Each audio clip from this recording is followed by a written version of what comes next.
മലയാള സിനിമയിലെ എക്കാലത്തെയും പ്രശസ്തനായ ഒരു തിരക്കഥാകൃത്താണ് ടി ദാമോദരൻ. അദ്ദേഹത്തിൻ്റെ മകൾ ദീദി ദാമോദരൻ ചലച്ചിത്ര മേഖലയിലേക്ക് വന്നു. WCCയുടെ തുടക്കം മുതൽ തന്നെ അതിൻ്റെ സംഘാടകരിൽ ഒരാളായി കാണപ്പെട്ടാണ് ദീദി ദാമോദരൻ. കഴിഞ്ഞ ദിവസം അവർ നൽകിയ ഒരു ഇൻ്റർവ്യൂവിൽ അവർക്ക് ഇപ്പോഴും സർക്കാരിനെ വിശ്വാസമാണെന്ന് പറയുന്നു. അപ്പോൾ ഈ ഹേമ കമ്മിറ്റി റിപ്പോർട്ടിലെ പ്രധാനപ്പെട്ട പല കാരണങ്ങളും പല സംഭവങ്ങളും പുറത്തു വന്നതോടുകൂടി മലയാള സിനിമയിലെ ഇനി ഈ ഷൂട്ടിംഗ് ലൊക്കേഷനിൽ ഇതുവരെ എന്തെങ്കിലും നടന്നിട്ടുണ്ടെങ്കിൽ അതിലൊക്കെ വലിയ മാറ്റം ഉണ്ടാകുമെന്ന് നമ്മൾ പ്രതീക്ഷിക്കപ്പെടുന്നു. പക്ഷേ സർക്കാരിനെ ഇവർ പൂർണ്ണമായും വിശ്വസിക്കുന്നുണ്ട് എന്ന് പറയുമ്പോൾ WCCയുടെ നിലപാട് ശരിയാണോ തെറ്റാണോ എന്നൊരു സംശയം പൊതുജനങ്ങൾക്കുണ്ടാകും. സാർ എങ്ങനെ വിലയിരുത്തുക? അല്ല, WCC എന്നത് എനിക്ക് തോന്നുന്നത് കേരളത്തെ സംബന്ധിച്ചിടത്തോളം, പ്രത്യേകിച്ച് മലയാള സിനിമയെ സംബന്ധിച്ചിടത്തോളം വലിയൊരു നേട്ടമാണ് ശരിക്കും.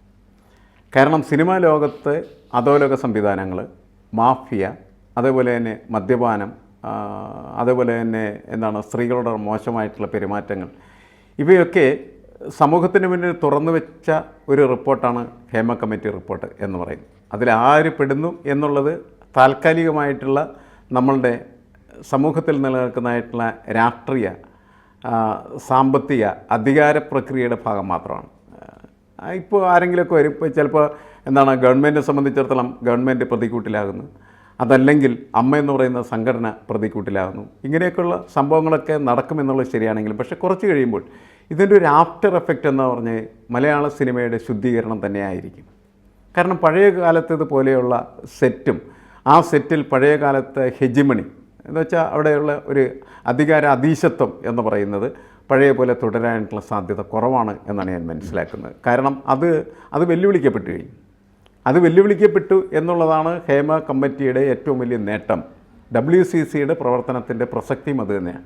ദീദി ദാമോദരനെ പോലെയുള്ള വളരെ സ്ത്രീപക്ഷമായിട്ടുള്ള, അതേപോലെ ചിന്തിക്കുന്നതും, അതേപോലെ ജനാധിപത്യപരമായി ചിന്തിക്കുകയും ചെയ്യുന്നു. കാരണം അവരുടെ ഒരു കാഴ്ചപ്പാട് എനിക്ക് വ്യക്തമായിട്ട് അറിയാവുന്നതാണ്. അതായത് വെറുതെ പല പുരുഷന്മാരും ഈ സ്ത്രീപക്ഷ ചിന്തകളൊക്കെ വെച്ച് പുലർത്തും, പക്ഷേ അവരവരുടെ കുടുംബത്തിലൊരിക്കൽ പോലും ഈ സ്ത്രീ സമത്വത്തിന് വേണ്ടിയുള്ള പ്രവർത്തനങ്ങളൊന്നും ചെയ്യാറില്ല. അതിനെയൊക്കെ ശക്തമായിട്ട് എതിർക്കുന്ന ഒരു വ്യക്തിയാണ്. എന്നുവെച്ചാൽ കേരളത്തിൻ്റെ ഒരു സ്ത്രീ പക്ഷപാതത്തിൻ്റെ ഐഡൻറ്റിറ്റി ആയിട്ടും ഐക്കണായിട്ടും ദീദി ദാമോദരനെ വേണമെങ്കിൽ നമുക്ക് ഉയർത്തി കാണിക്കാൻ കഴിയുന്നതാണ്. ശരിയാണ്, ടി ദാമോദരൻ എന്ന് പറയുന്ന പ്രഗത്ഭനായിട്ടുള്ള സിനിമയുടെ ഒരു വലിയ എഡിഫീസായിരുന്നു അദ്ദേഹം. അപ്പോൾ അദ്ദേഹത്തിൻ്റെ സിനിമകളാണ് ഒരു പ്രത്യേക കാലഘട്ടത്തിൽ അങ്ങാടി പോലെയുള്ള സാധനങ്ങളെന്നൊക്കെ പറഞ്ഞാൽ ആളുകൾ ആവേശം കൊള്ളിച്ചിട്ടുള്ള സാധനമായിരുന്നു. അവനാഴിയും അങ്ങനെയൊക്കെ തന്നെയാണ് എന്നാണ് ഞാൻ മനസ്സിലാക്കുന്നത്. അപ്പോൾ അത്തരം സിനിമകളെല്ലാം അവതരിപ്പിച്ച് പലതരത്തിലുള്ള റബലിഷ് ഐഡിയാസും ജനങ്ങളുടെ ഇടയിലേക്ക് നൽകാനൊക്കെ കഴിഞ്ഞിട്ടുള്ള ഒരു വലിയ എഡിഫിസ് തന്നെയായിരുന്നു അദ്ദേഹം സിനിമയുടെ കാര്യത്തിൽ. അദ്ദേഹത്തിൻ്റെ മകൾ തീർച്ചയായിട്ടും പ്രത്യയശാസ്ത്രപരമായി കെട്ടുറപ്പുള്ള ഐഡൻറ്റിറ്റിയുള്ള ഐക്കണായിട്ട് തന്നെയാണ് ഇപ്പോഴും ഞാൻ കണക്കാക്കുന്നത്. അവർ കഴിഞ്ഞ ദിവസം നടത്തിയ ആ സംഭാഷണത്തിൽ അല്ലെങ്കിൽ ഇൻ്റർവ്യൂവിൽ അവർ ഗവൺമെൻറ്റിൻ്റെ ആളുകൾ, പ്രത്യേകിച്ച് ഇപ്പോൾ ചലച്ചിത്ര അക്കാദമിയുടെ ഒക്കെ ചെയർമാനായിരിക്കുന്നതായിട്ടുള്ള ആൾ പോലും ഒക്കെയാണ് ഇത് നടപ്പിലാക്കേണ്ടതെങ്കിൽ എങ്ങനെ നടപ്പിലാക്കുമെന്നുള്ള സംശയം അവർ ഉന്നയിക്കുന്നുണ്ട്. പക്ഷേ ഗവൺമെൻറ്റിന് ജനങ്ങൾക്കൊപ്പം, അതുപോലെ സ്ത്രീകൾക്കൊപ്പം നിന്നേ പറ്റൂ. അത് ഗവൺമെൻറ്റിന് നിലനിൽപ്പിൻ്റെ പ്രശ്നമാണ്, ഗവൺമെൻറ്റിന് അതിജീവനത്തിൻ്റെ പ്രശ്നമാണ്. അപ്പോൾ അതുകൊണ്ട് ഗവൺമെൻറ്റിന് അങ്ങനെയുള്ള ഒരു അവസ്ഥയിലേക്ക് എത്തിച്ചേരേണ്ടതായിട്ട് വരുമെന്ന് അവർ പ്രതീക്ഷിക്കുന്നുണ്ടെന്നാണ് ഞാൻ മനസ്സിലാക്കുന്നത്. അതുകൊണ്ടാണ് ഈ നിസ്സഹായാവസ്ഥ. ഇപ്പോൾ ഇതൊക്കെ നടപ്പിലാക്കേണ്ടത് ഇവരല്ലേ, അവരിത് കൃത്യമായിട്ട് നടപ്പിലാക്കിയില്ലെങ്കിൽ നമുക്ക് സർക്കാരിനോട് പറയാം എന്നല്ലാതെ എന്ത് ചെയ്യാൻ പറ്റും എന്ന് ആ സംഭാഷണത്തിൽ രീതി ചോദിക്കുന്നത് ശരിയാണ്. അത് ഇന്നത്തെ ഒരു ഒരു വ്യക്തിത്വമുള്ള ഒരു മനുഷ്യൻ അനുഭവിക്കുന്ന ധർമ്മസങ്കടവും അതേപോലെ തന്നെ നിരാശയുമൊക്കെ അതിൻ്റെ അകത്ത് പ്രകടമാണ്. എങ്കിലും ഈ കമ്മിറ്റി റിപ്പോർട്ട് വന്നതിൽ അവരെല്ലാം ആഹ്ലാദിക്കുന്നു എന്ന് തന്നെയാണ് മനസ്സിലാക്കുന്നത്. കാരണം ഈ റിപ്പോർട്ടാണ് യഥാർത്ഥത്തിൽ ഈ സിനിമാ ലോകത്തെ അല്ലെങ്കിൽ അതിൻ്റെ മാഫിയ സംവിധാനങ്ങളെ മുഴുവനും പിടിച്ചു കുലുക്കാനായിട്ട് പോകും. നാളെ അങ്ങനെ ഈ ഒളിഞ്ഞുനോട്ടങ്ങളോ അതേപോലെ തന്നെ തടവലോ അതേപോലെ അനുചിതമായിട്ടുള്ള കൈത്തരിപ്പുകളോ ഒന്നും അനായാസേന നടപ്പിലാക്കാനായിട്ട് ഒരാൾ ശ്രമിക്കില്ല എന്നാണ് ഞാൻ വിശ്വസിക്കുന്നത്. അയാൾക്കൊരു സംശയം ഉണ്ടാകും. കാരണം എന്ന് വെച്ചാൽ ഇത് സമൂഹം അറിയും, സമൂഹം ചോദ്യം ചെയ്യും, താൻ നാണം കെടും എന്ന് അയാൾക്ക് വേണമെങ്കിൽ തോന്നാം. അല്ല, ഈ കമ്മിറ്റി റിപ്പോർട്ട് അകത്തേക്ക് വെച്ചപ്പോൾ അതിനകത്തുനിന്ന് കുറേ കാര്യങ്ങൾ എഡിറ്റ് ചെയ്യപ്പെട്ടു, കുറേ പേജുകളിൽ കുറേ പാരഗ്രാഫുകളൊക്കെ ഒഴിവാക്കപ്പെട്ടു. അപ്പോൾ ഈ പറയുന്ന WCCക്ക് ഉൾപ്പെടെയുള്ളവർക്ക് പറഞ്ഞുകൂടെ ഇത്തരം കാര്യങ്ങൾ കൂടി പുറത്തേക്ക് വരണം? കോടതി പോലും ആവശ്യപ്പെട്ടിട്ടുണ്ട്. എന്തൊക്കെയാണോ ഇതിനകത്ത് എടുത്ത് മാറ്റിയത് അതെല്ലാം കൂടെ ഉൾപ്പെടുത്തിക്കൊണ്ട് സീൽഡ് കവറിൽ കോടതിയുടെ മുമ്പിൽ എത്തിക്കണമെന്ന് പറയുന്നു. അപ്പോൾ അത് കോടതി വഴി പുറത്തേക്ക് വിട്ടാൽ കൂടുതൽ പ്രത്യാഘാതങ്ങൾ ഉണ്ടാവില്ലേ? അപ്പോൾ സർക്കാരല്ലേ പ്രതിസന്ധിയിലാവുക? അല്ല, ഇതിൽ എനിക്ക് തോന്നുന്നു ഇത്രയും കാലം വൈകിയത് സർക്കാരിന് അപകടമാണ് എന്നാണ് ഞാൻ മനസ്സിലായത്.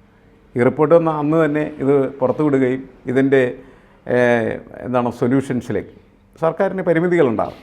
ആ പരിമിതികളുണ്ടെങ്കിൽ പോലും അതിൻ്റെ പരിഹാരത്തിന് വേണ്ടിയുള്ള ശ്രമങ്ങൾ സർക്കാരിൻ്റെ ഭാഗത്ത് നടന്നിരുന്നെങ്കിൽ ഇന്നത്തേതുപോലെ സർക്കാർ ഈ ദുർഘടം പിടിച്ച അവസ്ഥയിൽ, ധർമ്മസങ്കടത്തിൽ, നാണം കെട്ട അവസ്ഥയിൽ എത്തിച്ചേരാനുള്ള സാധ്യത കുറവായിരുന്നു എന്നുള്ളതാണ്. കാരണം WCCയോടൊപ്പം സർക്കാർ നിന്ന സമയത്ത് സർക്കാരിൻ്റെ ഇമേജ് എന്ന് പറഞ്ഞിട്ടുണ്ടെങ്കിൽ നല്ല ഇമേജായിരുന്നു ശരിക്കും. കാരണം സ്ത്രീപക്ഷത്ത് നിൽക്കുന്നു, പ്രത്യേകിച്ച് ഇതേപോലെ ഒരുപാട് അനാശാസ്യ പ്രവർത്തനങ്ങളൊക്കെ നടക്കപ്പെടുന്ന ഇടങ്ങളിൽ സ്ത്രീകൾക്ക് സംരക്ഷകരായിട്ട് സർക്കാർ വരുന്നു എന്ന് പറയുന്ന സന്ദേശമാണ് അതിനുണ്ടായത്. പക്ഷേ റിപ്പോർട്ടിൻ്റെ മേൽ അടയിരുന്നപ്പോൾ സർക്കാർ ചെയ്തത് പലരെയും സംരക്ഷിക്കാനായിട്ടുള്ള ശ്രമങ്ങൾ തുടരുകയായിരുന്നു എന്നാണ് ഇന്ന് വെളിവാക്കപ്പെടുന്നതും എപ്പോഴും വെളിവാക്കപ്പെടുന്ന കാര്യം അതാണ്. അപ്പോൾ അതുകൊണ്ട് സ്വാഭാവികമായിട്ടും ഇത്തരം പ്രശ്നങ്ങളെന്ന് പറയുന്നത് ശരിയായിട്ടുള്ള രീതിയിൽ പരിഹരിക്കാനായിട്ട് ശ്രമിച്ചില്ല എങ്കിൽ, അതായത് ശരിക്കും പറഞ്ഞാൽ നമ്മളുടെ ചില കഥാപാത്രങ്ങളുണ്ട് എന്ത് ചെയ്യണം എന്നറിയാൻ പാടില്ലാത്തതായിട്ടുള്ള ഒരു അവസ്ഥയിൽ എത്തിച്ചേരുന്നു. അങ്ങനത്തെ ഒരു അവസ്ഥയിൽ സർക്കാർ എത്തി നിൽക്കുകയാണ് ചെയ്യുന്നത്.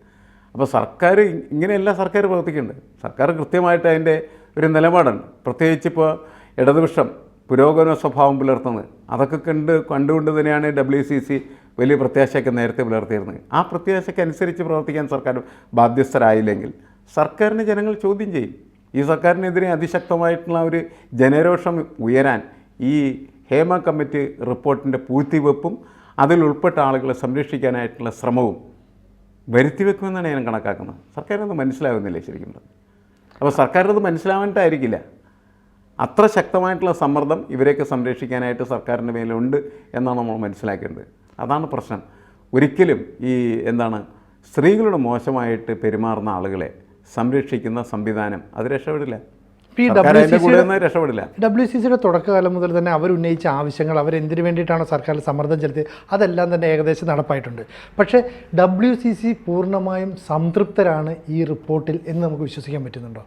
അല്ല, ഇത് റിപ്പോർട്ടാണ് ശരിക്കും പറഞ്ഞാൽ. റിപ്പോർട്ടിൽ അവർക്ക് പറയാനുള്ള കാര്യങ്ങളെല്ലാം പറഞ്ഞു.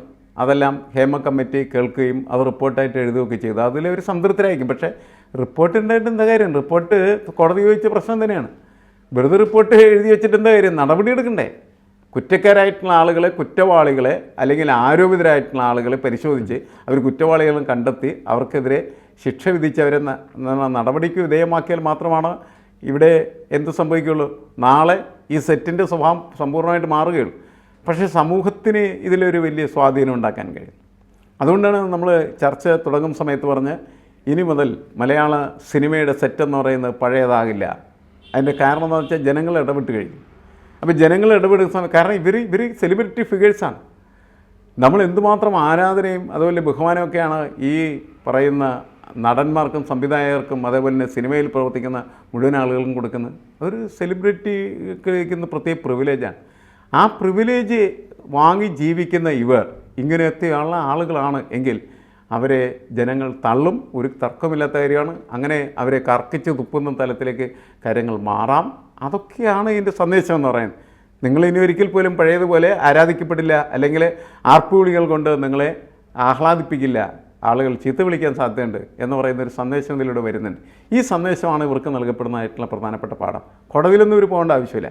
ഇപ്പോൾ നമുക്കറിയാം നടി ആക്രമിക്കപ്പെട്ട കേസിൽ ദിലീപ് പ്രതിസ്ഥാനത്ത് വരികയും അദ്ദേഹത്തിനെതിരെ കേസ് വരികയും ഒക്കെ ചെയ്തതിൻ്റെ ഫലമായിട്ട് ഈ ദിലീപ് എന്ന് പറയുന്ന നടൻ്റെ സെലിബ്രിറ്റി കിരീടമാണ് തകർന്ന് തരിപ്പണമായത്. അതിപ്പോൾ ഓരോരുത്തർക്കും വരും.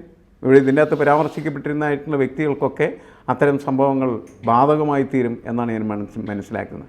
അപ്പോൾ ചിലവരൊക്കെ ഇതിൻ്റെ ഒരു വലിയൊരു പ്രശ്നമുണ്ടല്ലോ, വലിയ പ്രശ്നം കിടന്നു കൊടുത്താൽ മാത്രമാണ് മലയാള സിനിമയിൽ അഭിനയിക്കാനായിട്ടുള്ള അവസരം ലഭിക്കുകയുള്ളൂ എന്ന് പറയുന്നൊരു പ്രയോഗം എന്ന് പറയുന്നത് ഈ ഫീൽഡിനെ തന്നെ ഏറ്റവും മോശവും മ്ലേച്ഛമായിട്ട് മാറ്റി തീർക്കുന്നതാണ്.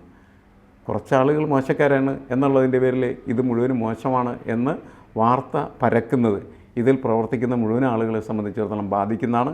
അതുകൊണ്ട് എത്രയും പെട്ടെന്ന് ഈ റിപ്പോർട്ടിൻ്റെ ഈ പുകമറ മാറ്റി അതിൽ കുറ്റവാളികൾ ആരാണോ അവരെ കണ്ടെത്തി ശിക്ഷിക്കുകയും മേലാൽ ഇത്തരത്തിലുള്ള കാര്യങ്ങൾ സിനിമാ സെറ്റിലുണ്ടാകാൻ പാടില്ല എന്ന് പറയുകയും അതിനാവശ്യമായിട്ടുള്ള നിയമം കൊണ്ടുവരികയൊക്കെ ചെയ്ത് ഇവരെ സംരക്ഷിക്കണമെന്നാണ് ഞാൻ പറഞ്ഞത്. അല്ലെങ്കിൽ ഈ ഫീൽഡ് സംരക്ഷിക്കപ്പെടില്ല. ഫീൽഡ് വളരെ അല്ലെങ്കിൽ തന്നെ മോശമായിക്കൊണ്ടിരിക്കുകയാണ്. കാരണം എന്ന് വെച്ചാൽ ഇപ്പോൾ സിനിമ കാണാനായിട്ട് പഴയ കാലത്തെ ആവേശം ഒന്നും ആളുകൾ കാണിക്കില്ല. ഇല്ല ഇല്ല. അല്ലേ? പണ്ട് MGRൻ്റെ സിനിമയൊക്കെ വരുന്ന സമയത്ത് ആളുകൾ പഴയ തറ തിയേറ്ററുകളുണ്ട്, മണ്ണൊക്കെ ഇട്ട് കൂന പോലെ കണ്ണിയായിട്ട് അതിൻ്റെ മുകളിൽ കയറി ഇരുന്നിട്ട് സിനിമ കാണുകയും സിനിമയിൽ ഇപ്പോൾ MGRൻ്റെ വാളൊക്കെ തെറിച്ച് പോയ സമയത്ത് ഞങ്ങളുടെ അടുത്ത് ഒരു തിയേറ്ററിൽ സംഭവിച്ചിരിക്കുക. അവിടെ ഇത് കണ്ടുകൊണ്ടിരുന്ന ഒരാൾ അയാളുടെ മടിയിൽ നിന്ന് പേനാക്കത്തേക്ക് നിർത്തി അണ്ണയെ അത് പോയെങ്കിൽ ഇത് പിടേ എന്ന് പറഞ്ഞ് വലിച്ചെറിഞ്ഞ് കൊടുക്കുന്ന കാഴ്ചയൊക്കെ ഉണ്ടായിരുന്നു. അത്ര ആവേശകരമായിട്ട് ഇതിനോട് ഇടപെട്ട് സന്തോഷിച്ച് ആഹ്ലാദിച്ച് വൈകാരികമായിട്ട് ഒപ്പം ചേർന്ന് വരുന്ന ഒരു പ്രേക്ഷക സമൂഹമുണ്ട്. ആ പ്രേക്ഷക സമൂഹത്തെ മുഴുവൻ ഇവർ നാണം കെടുത്തുകയാണ് ചെയ്യുന്നത്. അത് മാറണം. അത് മാറിയാൽ മാത്രമാണ് നമുക്ക് ഈ സിനിമയെ പഴയതുപോലെ തന്നെ തലയിലേറ്റി കൊണ്ടു നടക്കാനായിട്ട് കഴിയുള്ളൂ. അങ്ങനെ മാറ്റങ്ങൾ ഉണ്ടാവട്ടെ എന്ന് നമുക്ക് പ്രതീക്ഷിക്കാം.